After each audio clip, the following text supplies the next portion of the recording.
ជំរាបសួរលោកគ្រូអ្នកគ្រូនិងសិស្សានុសិស្សទាំងអស់គ្នានេះជាការបង្ហាញពីរបៀបដំឡើងថ្នាក់បឋមថ្មីនៅលើកុំព្យូទ័រ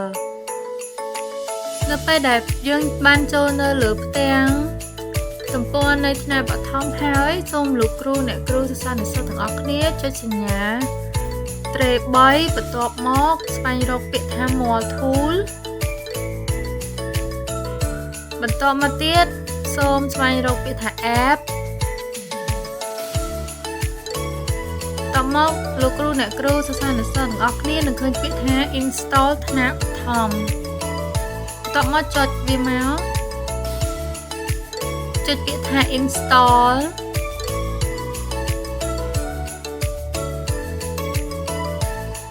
នៅត្រង់កន្លែងនេះវានឹងលោតផ្ទាំងមួយបាន install ហើយអញ្ចឹងលោកគ្រូអ្នកគ្រូនិងសិស្សានុសិស្សទាំងអស់គ្នាត្រូវតែគ្រីសកន្លែង create desktop បីឲ្យថ្នាក់បឋមរបស់យើងគឺមាននៅលើ desktop បន្ទាប់ពីគ្រីសរួចរាល់ហើយសូមលោកគ្រូអ្នកគ្រូនិងសិស្សានុសិស្សទាំងអស់គ្នាចុចពាក្យថា allow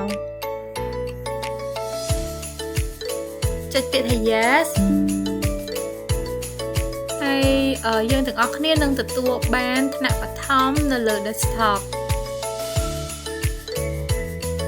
លើកក្រោយនឹងបង្ហាញវីដេអូបន្តទៀតសូមអរគុណដល់លោកគ្រូអ្នកគ្រូនិងសិស្សានុសិស្សទាំងអស់គ្នាដែលបានទស្សនា